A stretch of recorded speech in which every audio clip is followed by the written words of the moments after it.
बहुत बहुत नमस्कार दोस्तों। आपका दोस्त यश सिंह बोल रहा हूं दोस्तों। आशा करता हूं आप सभी बहुत अच्छे होंगे। दोस्तों, आज सीधे इस विषय पे बात करेंगे कि किन कारणों से मोदी जी 2024 के चुनाव को हारेंगे।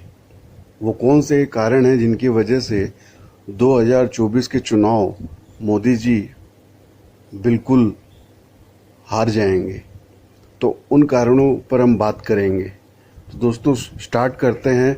आप अंत तक बने रहिए, क्योंकि मैं ऐसे खोजबीन करके आपके सामने ये कारण पेश कर रहा हूँ जिन्हें आप भी सुनेंगे तो आपको भी बिल्कुल दिमाग में सटीक बात समझ में आएगी कि ये कारण तो हैं, ये कारण तो बिल्कुल हैं, ये सत्यता है। और बिल्कुल इस कारणों की वजह से मोदी सरकार साफ हो सकती है 2024 में। क्योंकि आपको पता ही है, भारतवर्ष में बहुत बार बड़ी से बड़ी सरकारें पलट गई हैं, गायब हो गई हैं। पहले कांग्रेस की भी बहुत लंबी सरकार चली थी, उसके पहले भी 1971 में भी बहुत बड़ी सरकार आई थी जो जनता पार्टी के अंतर्गत, वो भी पलट गई थी। तो इस तरह भारतवर्ष में कई बार बहुत बड़ी बड़ी सरकारें, जमी जमाई सरकारें हैं, जिनको ऐसा लगता था कि कभी पलट नहीं सकती हैं, उनको भारत के लोगों ने वोट ऐसे किया कि पूरी की पूरी उस सरकार को ही पलट डाला जो आपको लगता था कि नहीं पलट सकती है। तो इसलिए भारतवर्ष के लिए कोई बहुत बड़ी चीज़ नहीं होने वाली है, और पहली चीज़ नहीं होने वाली है, पहली बार नहीं होने वाला है ऐसा कि कोई मोदी सरकार जो है पलट नहीं सकती है। ठीक है दोस्तों, तो ये बातें जो उठ रही है कि मोदी सरकार चली जाएगी 2024 में, इसके बहुत सारे कारण हैं। कहते हैं कि जैसे कहीं धुआं ऐसे ही नहीं उठता है, कहीं आग तो जरूर लगी रहती है। तो इसीलिए जो है इस बात को जो है हम नकार नहीं सकते हैं। तो अब कारणों पर चर्चा करते हैं, तो कृपया आप अंत तक जरूर बने रहिए। आपको भी काफ़ी जो है नए तरह के पॉइंट्स शायद आपको सुनने को मिलेंगे। तो पहला जो मुद्दा है दोस्तों, कि आजकल लोग आप देखेंगे कि वो 15-15 लाख रुपए याद करने लग गए हैं। जब 2014 में मोदी जी ने सरकार बनाई थी, तब कहा था उसके पहले, सरकार बनाने के पहले, कि भाई आप 15-15 लाख रुपए आपके खाते में आ जाएंगे अगर आपने मेरी सरकार बनवा दी। अब दोस्तों, मैं आपको सच बता रहा हूँ कि आजकल सब जगह ये बातें चल रही हैं कि मोदी जी ने पिछले 10 साल में क्या किया, उस पर तो बाद में आएंगे। सबसे पहले तो बात उन्होंने ये कही थी कि आप सरकार बनवा दीजिए तो आपको जो है आपके खाते में 15-15 लाख रुपए आ जाएंगे। तो वो सब लोग एक दूसरे से पूछ रहे हैं कि भाई मेरे तो आए नहीं 15,000 भी, तुम्हारे आए क्या, तो बता दो। तो दोस्तों, कहने का मतलब है कि ये खफा जो है लोग, इसके वजह से इस तरह की बातें करते हैं। तो अब शुरुआत से, जहाँ से घड़ी का कांटा शुरू हुआ था 2014 में मोदी जी का, उस समय से भारत की जनता जो है उन बातों को अब टटोलने लग गई है। तो लोग कहते हैं ना कि जनता जो है बहुत जल्दी भूल जाती है, याद नहीं रखती है कुछ भी। तो ऐसा नहीं है दोस्तों, बिल्कुल भी। जनता को सब कुछ याद रहता है, सब कुछ दिमाग में रहता है, सब कुछ ध्यान में रहता है दोस्तों। ये गलत या ना समझी होगी किसी का भी कहना कि लोग जो है भूल जाते हैं, याद नहीं रखते हैं। लोग बिल्कुल सब कुछ याद रखते हैं दिमाग में दोस्तों। तो पहली बात तो ये कि इस तरह की बातें होने लग गई है, ये बहुत बड़ी बात है दोस्तों। जो इतना स्टार्टिंग लेवल में जो मोदी जी ने बोला था, जिसको उन्होंने खुद कहा था कि ये तो झूठ है, जुमला है, अमित शाह ने, तो लोग इसके ऊपर तंज कस रहे हैं कि वो 15-15 लाख रुपए आए नहीं। तो लोगों का कहने का मतलब ये है कि शुरुआत में ही, जैसे कहते हैं ना कि पूत का पग जो पालने में दिखाई दे जाता है कि क्या होने वाला है, तो इस सरकार ने शुरुआत में आने के पहले ही इस तरह की झूठी और मनगढ़ंत कहानियां कही थी। ठीक है दोस्तों, इसलिए लोग तंज कस रहे हैं, और कोई दूसरी बात नहीं है। और लोग सब याद रखते हैं। और बताता हूँ आपको दोस्तों, दूसरा पॉइंट ये कारण भी होने वाला है ये मोदी जी के चुनाव हारने का, कि इन्होंने जो धारा 370 हटवा तो दी वहाँ, कि भाई इन्होंने धारा 370 हटा दी। लेकिन दोस्तों, आज कानून के आप जो 300 धारा 370 पर इतने फेरबदल कर दिए आज मोदी सरकार ने, तो धारा 370 रही कहाँ। उसमें इतने फेरबदल हो गए हैं कि आप अभी भी जाके जो है वहाँ पे ना तो कोई लैंड ले सकते हैं, ना कोई ज़मीन ले सकते हैं, ना मकान ले सकते हैं। बात होती थी कि आप कश्मीर में जाके शादी ब्याह कर लीजिएगा, ज़मीन ले लीजिएगा, मकान ले लीजिएगा, प्रॉपर्टी ले लीजिएगा, होटलें खोल लीजिएगा। ऐसा जो है कुछ भी पॉसिबल नहीं हुआ। तो ये भी एक बहुत बड़ी जो है झूठी कहानी रही मोदी सरकार की, धारा 370, जिसे इन्होंने कहा कि भाई हमने हटा दिया। धारा 370 का नाम तो जो है वो वैसा का वैसा रह गया, लेकिन उसके अंदर में जो नीचे में जो ड्राफ्टेड, जिसको कहते हैं ड्राफ्ट बनाया नया इस धारा 370 का, उसमें सारे की सारी लाइनें ऐसी घुमा कर वैसी की वैसी कर दी गई हैं। तो जो पहले जो मसला था वो का वही बरकरार रहा है। आप अभी भी वहाँ जाके ऐसा नहीं है कि कोई शादी ब्याह कर सकता है या अपने प्रॉपर्टीज या लैंड वहाँ पे परचेज कर सकता है। तो ये फालतू का जुमला ही रहा है धारा 370। अब लोगों को समझ में आने लगा है। ये बात तो अभी और उठेगी धीरे धीरे, जैसे जैसे लोगों के बीच में ये बात आएगी। तो ये धारा 370 का भी मसला रहेगा मोदी जी को हटाने के लिए।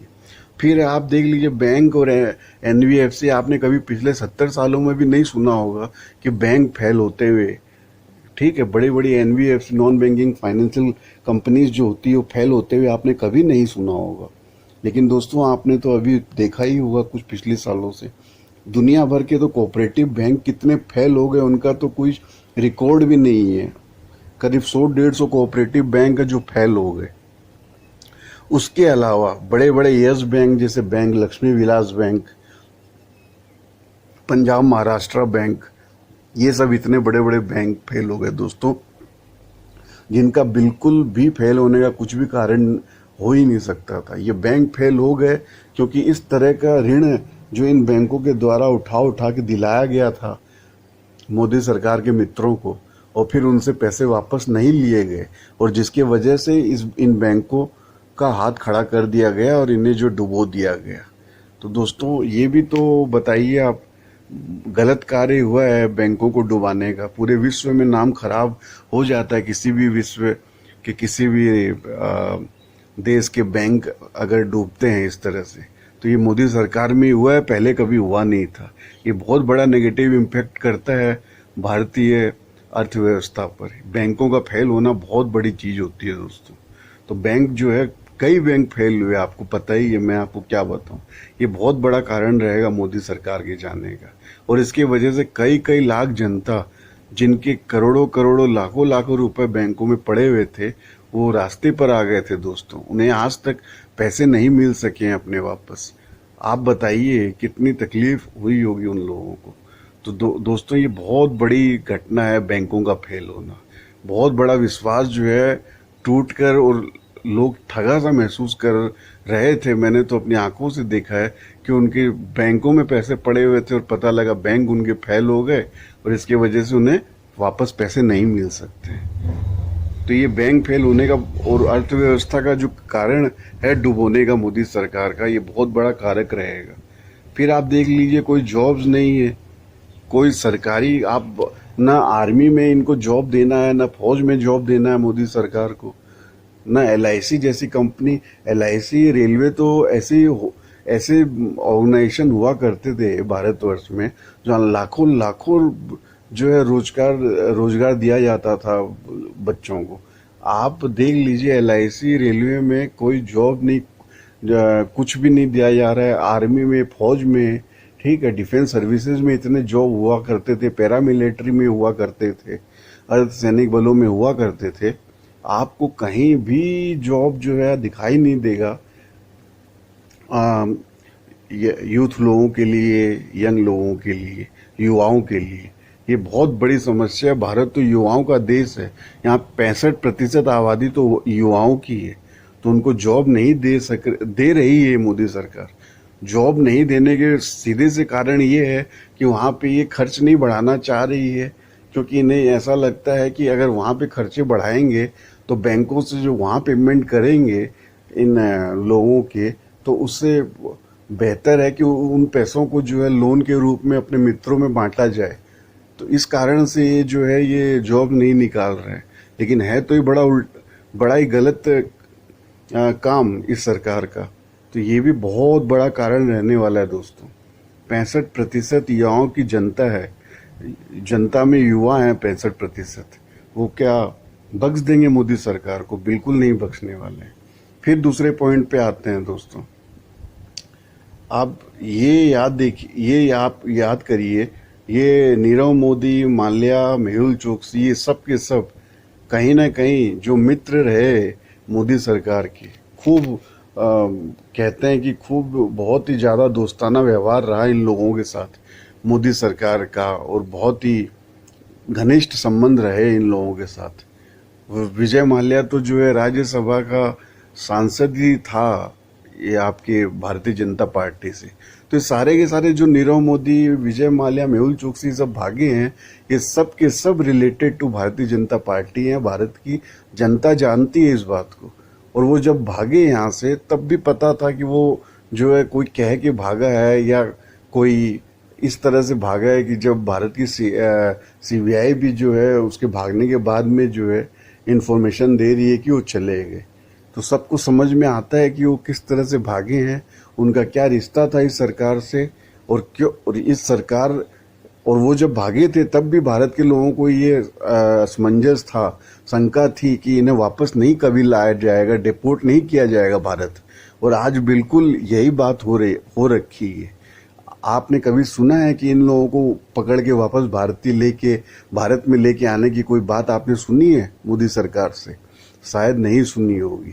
तो सबको पहले ही पता था कि ये इन्हीं के लोग हैं जिनको इस सरकार के द्वारा ही कई हजारों करोड़ रुपए बैंकों में जो आम लोगों के पड़े हुए हैं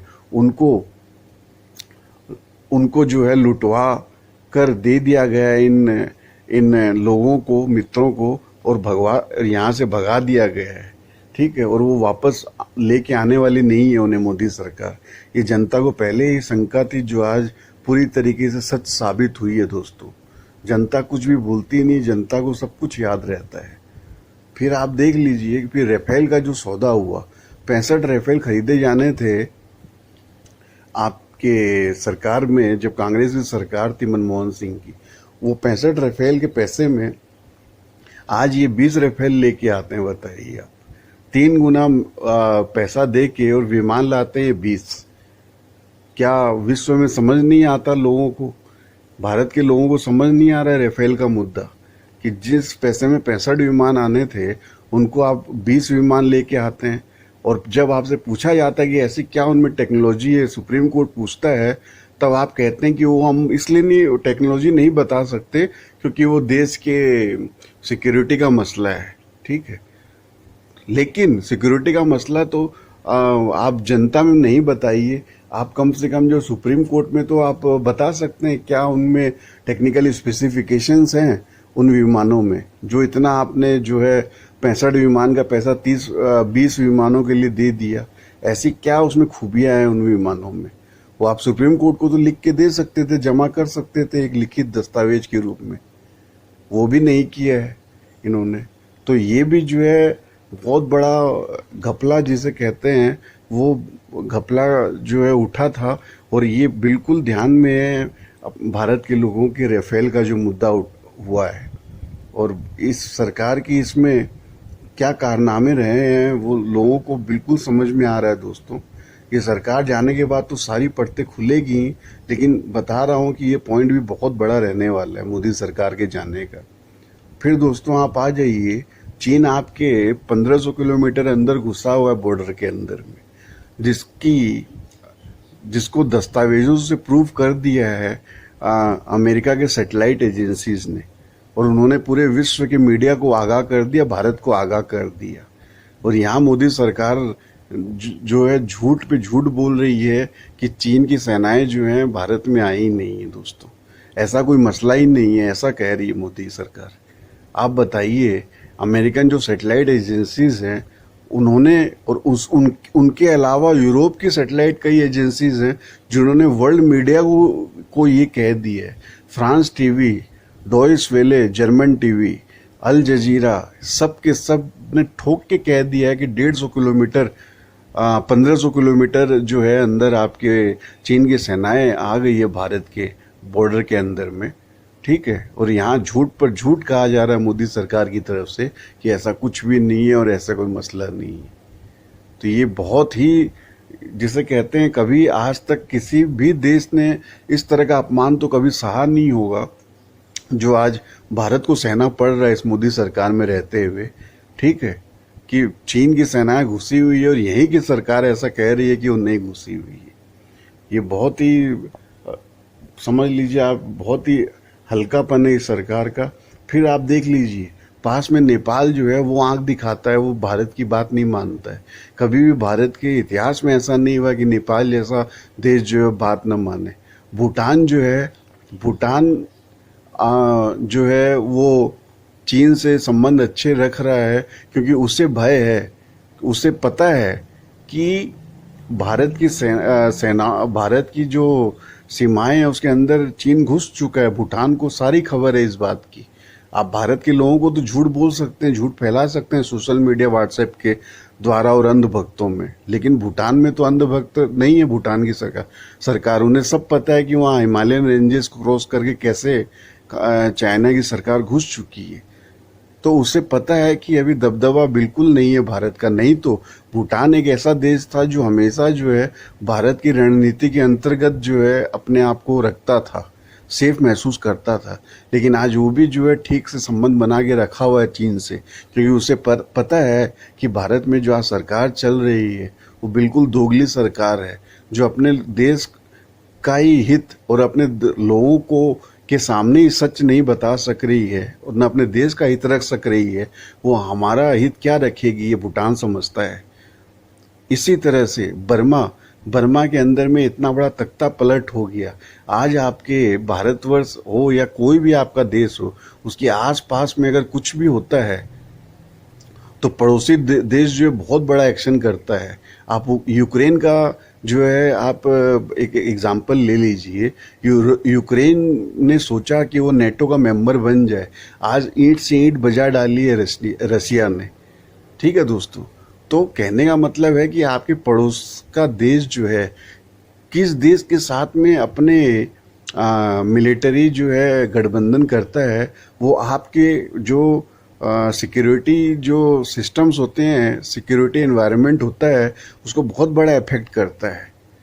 लेकिन आपके जो पास में जो देश है बर्मा, ठीक है, म्यांमार, उसके अंदर में खुलेआम जो है तख्ता पलट हो गया और जहाँ डेमोक्रेटिक सरकार थी उसे हटा के वहाँ की मिलिट्री ने अपना काबिज कर लिया, अपना कंट्रोल। पूरी चाइना की मदद से हुआ है वो काम और भारत की सरकार कुछ भी नहीं कर सकी। ये भारत के लिए बहुत बड़ी जो है, आप समझ लीजिए, एक सिक्योरिटी थ्रेट की बात है दोस्तों। लेकिन बस वही बात है कि जब आपके बॉर्डर के अंदर चीन ही घुस जाता है और आप कहते हैं कि चीन नहीं घुसा है, तो आप भूटान का जो सिक्योरिटी जो है उसको आप प्रदान कर देंगे। वो तो खैर मोदी सरकार से अपेक्षा रखना ही बेवकूफ़ी की बात होगी, लेकिन ये बात तो जरूर है।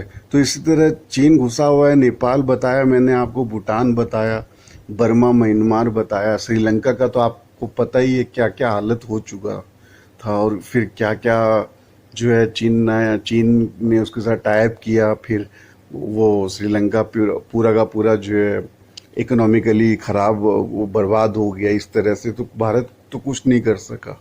तो कहने का मतलब ये है कि आसपास के जो देश हैं उनके ऊपर ही कुछ कंट्रोल रहा नहीं आज भारतवर्ष का, जो 2014 के पहले ऐसा कभी नहीं था दोस्तों। तो ये बहुत ही निम्न स्तर की बात है मोदी सरकार की। ये हार की बात है, जीत की बात नहीं है मोदी सरकार की। फिर आप देख लीजिए, सबसे बड़ा जो इतना बड़ा इन्फ्लेशन है, बिगेस्ट इन्फ्लेशन, महंगाई दर इतना बढ़ा हुआ है दोस्तों। तो इतना बड़ा महंगाई दर जो है आपने पिछले 70 सालों में कभी नहीं देखा होगा। ये महंगाई दर, सबसे बड़ी बात तो ये है कि सरकार का काम होता है कि महंगाई दर को नीचे लेके आए, बल्कि ये तो केंद्र में ऐसी सरकार बैठी हुई है आज जो 250 रुपये का जो गैस का सिलेंडर पड़ता है सरकार को, उसे आज 1100 रुपये में बेच रही है सरकार। जो सरकार को 35 रुपये प्रति लीटर जो है पेट्रोल डीजल पड़ता है, उसे 105 रुपये, 108, 110 रुपये में बेच रही है सरकार, मोदी सरकार। 4 गुना 5 गुना रेट। बताइए आप, क्या सरकारों का काम होता है? सरकारों का तो काम होता है लोगों को जो है, लोगों को सस्ते दरों पे चीज़ मुहैया करवाए और महंगाई दर जो है समाज में कम करे। यहाँ महंगाई दर किस तरीके से बढ़ा रखा है सरकार ने, और फिर भी अपनी तरफ से भी जो कर सकती है वो भी नहीं कर रही है, बल्कि 250 रुपये का सिलेंडर 1100 में और 35 रुपये का जो पेट्रोल डीजल है वो 105 रुपये में बेच रही है। ये कौन सी सरकार है दोस्तों? आप भी सोचिए। हम तो सोच सोच के अब क्या कहें आपसे, आपके साथ जो साझा कर ही रहे हैं जो भी बातें। फिर आप देख लीजिए, दूसरा मुद्दा बहुत बड़ा होने वाला है सरकार के जाने का, धार्मिक ध्रुवीकरण, हिंदुत्व फैलाने का। भारतवर्ष में ऐसी संस्कृति, ऐसी सभ्यता नहीं, कभी भी नहीं रही है। कई हजारों सालों से आप देख लीजिए, भारतवर्ष में सभी जगह के लोग, आज इतिहास उठा के देख लीजिए, आए हैं, गए हैं, रहे हैं, सब तरह के लोग यहाँ पे रचे हैं, बसे हैं। ये बहुतायत जो है भारत में, सभी तरह के लोगों का देश माना जाता है। भारत जो है सभी सभ्यताओं का एक अनूठा जो है मिसाल है पूरे विश्व के अंदर में। ठीक है दोस्तों, तो यहाँ पे जो एक एजेंडा है हिंदुत्व का करना और इसको लेके धार्मिक ध्रुवीकरण फैलाना, धार्मिक जो द्वेष फैलाना, इससे बिल्कुल भी लोग पसंद नहीं करते हैं भारतवर्ष में। ये एक बहुत बड़ा जो है, इस आप ये कह सकते हैं कि ये मुद्दा इतना ज़्यादा जो है नेगेटिव इम्पैक्ट डाल रहा है इस मोदी सरकार पे, कि जिस पे आप अगर सोचने बैठें और आप अगर चारों तरफ बात करें तो आपको पता लगेगा कि लोग बिल्कुल पसंद नहीं करते हैं इस तरह की चीज़ें। ये बहुत बड़ा मुद्दा बनने वाला है इस सरकार को हटाने के लिए। फिर जो ये झूठे केसेस लगाते हैं ईडी सीबीआई के द्वारा लोगों पर, बिजनेसमैन पर, पॉलिटिकल लोगों पर, जिसपे 99% जो है केस कोर्ट में जाके रफा दफा हो जाते हैं। तो ये जो झूठे केस लगा रहे हैं, ये समाज में बहुत ही मोदी सरकार को कलंकित कर रहा है। और मोदी सरकार, प्रूव हो रहा है इससे कि मोदी सरकार जो है वह झूठे केस बना बना कर जो है अपने प्रतिद्वंदियों को, अपोजिशन लीडर्स को और जो भी बिजनेसमैन भी हैं उनको जो है किसी भी तरीके से अपने कंट्रोल में करना चाह रहा है। उनको आवाज़ नहीं उठाने दे रहा है, समाज की आवाज़ दबाने की कोशिश कर रहा है। तो ये भी जो मुद्दा है खूब गर्मा के समाज में दिखाई दे रहा है। फिर आप देख लीजिए, पूरा आपको मिसमैनेजमेंट दिखाई देगा सरकारी तंत्र में। आप कभी देख लीजिए, कभी रेल पलट जाती है, कभी आप देखेंगे किसी शिप जो अदानी पोर्ट पे कई लाख करोड़ का जो है वो ड्रग्स पकड़े गए आ जाते हैं, उनका क्या हुआ कुछ पता नहीं है। कभी अदानी के शेयरों के ऊपर में जांच बैठाने की बात होती है, क्योंकि विश्व में हिंडनबर्ग रिपोर्ट निकलती है जिसमें पूरा कच्चा चिट्ठा खुल के आ जाता है कि अदानी ग्रुप में किस तरह से जो है बाहर से फर्जी कंपनी के द्वारा पैसे लगाए जा रहे हैं शेयर बाजार में। तो इस तरह की जो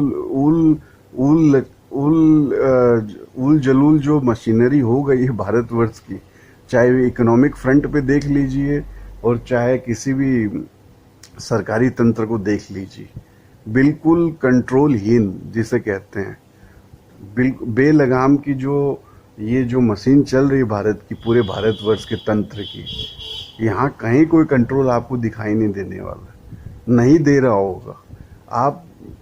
आप एग्जांपल ले लीजिए नेशनल हाईवे पर भी जाने की, तो वहाँ पर भी आप देखेंगे कि जितना ज़्यादा टोल टैक्स, जितना महंगा टोल टैक्स आज की डेट में वसूला जा रहा है, तो रास्ते और नेशनल हाईवे तो वही बने हुए हैं जो 2014 के पहले बने हुए हैं। आप बता दीजिए नया कौन सा आपको नेशनल हाईवे ऐसा दिखाई दे रहा है कि जिसकी बहुत ज़्यादा आप तारीफ ऐसी करनी, बहुत ज़्यादा कुछ आपको वहाँ पे सहूलियतें मिल रही है, कुछ या कुछ चेंज नज़र आ रहा है। नेशनल हाईवेज, रोड्स जो जैसे थी जो कि त्यों वैसे ही है, लेकिन उनके ऊपर जो टोल टैक्स जो है वो दबा के वसूला जा रहा है। इतना महंगा टोल टैक्स वसूला जा रहा है कि जिसकी आप कल्पना भी, आप पिछले जो सरकारें रही उसके हिसाब से आप कंपैरिजन भी नहीं कर सकते। तो ये तो आप खुद भी जानते हैं दोस्तों, मैं आपको क्या बताऊं इस बात के लिए। तो ये पूरा मिसमैनेजमेंट है अभी सरकारी मशीनरी में। कुछ पता ही नहीं है कौन सा विभाग कैसे क्या काम कर रहा है नहीं कर रहा है भारतवर्ष। फिर आप देख लीजिए अब जो नया मुद्दा आया यूनिफॉर्म सिविल कोड का, ये यूनिफॉर्म सिविल कोड में अब फिर वही मुद्दा, जैसे धारा 370 को इन्होंने हटा के वाह की थी, अब यूनिफॉर्म सिविल कोड का जो मुद्दा छेड़ा है इस मोदी सरकार ने, तो पहले तो ये अभी मुद्दा छेड़ा है, अब इसके विरोध में अगर कोई भी बोलेंगे तो उनको जो है सोशल मीडिया पे और सब जगह में ट्विटर फेसबुक पे इनकी ट्रोल सेनाएं इस तरीके से बोलेंगी कि ये व्यक्ति तो यूनिफॉर्म सिविल कोड जो मनाना चाहते हैं पूरे भारत में, एक कानून लेके आना चाहते हैं, इसके विरुद्ध में बोल रहा है, मतलब ये जो है इस देश के विरुद्ध में बोल रहा है। अब आप बताइए कि हर धर्म का जो भी अलग अलग है जो यूनिफॉर्म सिविल कोड आप कैसे कर सकते हैं पूरे भारतवर्ष का। एक भारत में तो अलग अलग जो ट्राइब्स हैं जो जंगलों में रहने वाली हैं उनका तो बिल्कुल अलग कानून, आप झारखंड में देख लीजिए, मध्य प्रदेश में देख लीजिए, छत्तीसगढ़ में देख लीजिए, उनका उन ट्राइब्स का बिल्कुल अलग कानून आप भारतवर्ष में आप पता करिए। इसी तरह जो है जातियों में बहुत सी जातियों में अलग अलग परंपराएं हैं, उनका वैसा कानून है उनके हिसाब से। आप जो है आप यूनिफॉर्म सिविल कोड जो है ये बहुत एक छोटा स्टेट तो है नहीं भारतवर्ष कि सबके लिए आप एक सिंगल जो है कानून बना डालेंगे। और मैं आपको दूसरी बात और बता देता हूँ, ये यूनिफॉर्म सिविल कोड का जो मसला लेके आई है भारतीय जनता पार्टी मोदी सरकार, इनको कोई इंटरेस्ट नहीं है यूनिफॉर्म सिविल कोड हो या ना हो। इनको जो है क्या करना आगे मैं बता देता हूँ कि पहले ही इन्होंने ये अड़ंगा छेड़ा यूनिफॉर्म सिविल कोड का, फिर जो है ये अपने आप को प्रूव करेंगे ये बताकर कि देखिए भाई हम तो कितना अच्छा ये लागू करना चाहते हैं और ये ओपोजिशन पार्टीज या ये लोग हैं समाज में जो इसके विरुद्ध में बोल रहे हैं। मतलब ये लोग जो है हमें नहीं चाहते यूनिफॉर्म सिविल कोड जो है लेके आए भारतवर्ष में। फिर इसको लेके अपने आप को प्रूव करेंगे कि हम बहुत सही हैं और जो इसके विरुद्ध में बोल रहे हैं लोग वो गलत हैं। फिर उसके बाद में ये होगा कि उस आदमी को पाकिस्तान जाना चाहिए, उसको तो भारत में नहीं रहने देना चाहिए क्योंकि वो भारत के खिलाफ है। मतलब जो कानून अगर ये लेके आए, अगर वो कानून भारत के लिए ठीक ना हो या कोई अपनी राय भी रख रहा हो उस बात के विरुद्ध में, तो वो भारत का नागरिक नहीं है, वो भारत से प्रेम नहीं करता है, वो देशभक्त नहीं है, वो देश प्रेमी नहीं है, उसे भारत से बाहर चला जाना चाहिए, उसे पाकिस्तान की सिटीजनशिप ले लेनी चाहिए। मतलब जो भी इनके विचारों के खिलाफ अगर कोई बोलता है कि भाई ये विचार जो है आपके ये हमारे भारत के हिसाब से सही नहीं बैठते हैं, अगर आप बोलते हैं ये बात, तो आप जो है पाकिस्तानी हो जाएंगे, आप खालिस्तानी हो जाएंगे, आप एंटी सोशल हो जाएंगे, एंटी इंडिया हो जाएंगे। ठीक है दोस्तों, तो ये फिर इस तरह का माहौल बनाया जाएगा समाज में, फिर इस तरीके से ध्रुवीकरण करके और फिर उसमें जो है वोट सेका जाएगा। तो मैं बता रहा हूँ इन्हें कोई लेना देना नहीं है आपके यूनिफॉर्म सिविल कोड से, नहीं इन्हें कोई लेना देना था आपकी धारा 370 हटाने से, नहीं इन्हें 15-15 लाख आपको देने से कोई मतलब था, कुछ भी नहीं है। ये सिर्फ और सिर्फ जुमलेबाजी और निम्न स्तर की पॉलिटिक्स जो है वो करने वाले सरकार है ये मोदी सरकार और भारतीय जनता पार्टी की सरकार। इन्हें कोई लेना देना है नहीं भारत के अस्तित्व से, सच्चाई से। आज भारतवर्ष का जो इन्होंने कर रखा है इससे इन्हें कोई लेना देना नहीं है दोस्तों। ये सिर्फ एक पॉइंट फेंकते हैं बाजार में और फिर उस खेल को देखते हैं। भारत की जनता को समझना चाहिए कि ऐसे जो है बेफिजूल के लोगों के हाथ में भारतवर्ष वापस न जाए, और भारत की जनता बिल्कुल समझ रही है। इसलिए यूनिफॉर्म सिविल कोड जो है इन्होंने जो ऐसा तीर चला है ये इन्हीं को उल्टा जो है घात पहुंचाने वाला है दोस्तों। और देखिए सबसे मोस्ट इम्पोर्टेंट चीज़ बोलता हूं मैं आपको, ये जो सोशल मीडिया में जो छूट भैया राजनीति चल रही है, जहाँ पे गाली गलौज, हाँ किसी व्यक्ति को अपमानित करना, इस तरह के जो अड़ंगे चल रहे हैं ये सब भी, और एंटी हिंदू आपको बताना, एंटी सोशल बताना अगर आप इनके विचारों के खिलाफ होते हैं, तो ये सारे का सारा माहौल जो चल रहा है भारतवर्ष में, ये भारत की जनता जो है वो बिल्कुल समझ रही है दोस्तों।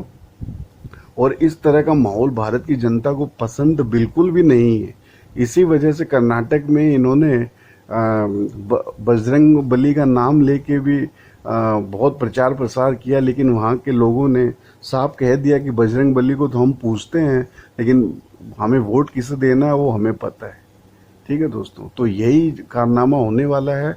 और ये जो मैंने आपके सामने पॉइंट्स रखे हैं, ये सारे इतने इम्पोर्टेंट पॉइंट्स होने वाले हैं, जिसकी वजह से ये मोदी सरकार का ये हारने का कारण जो है बनेगी 2024 में, ये सारे पॉइंट्स।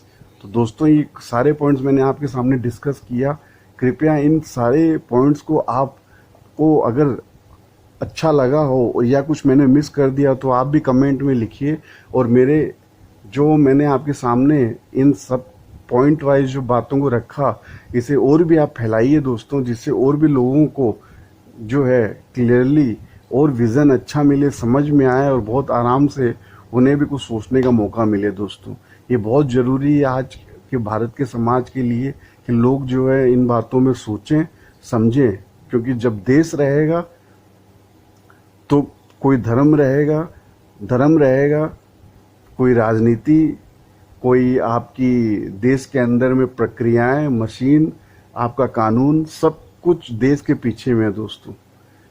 देश नहीं है तो कुछ भी नहीं है दोस्तों। आपका कानून भी नहीं बचने वाला, ना आपकी कोई संस्कृति बचने वाली, ना आपकी कोई पॉलिटिकल पार्टी बचने वाली, कोई भी नहीं बचने वाला। जब देश बचेगा तभी देश का नाम बचेगा और देश के पीछे सब कुछ बचेगा।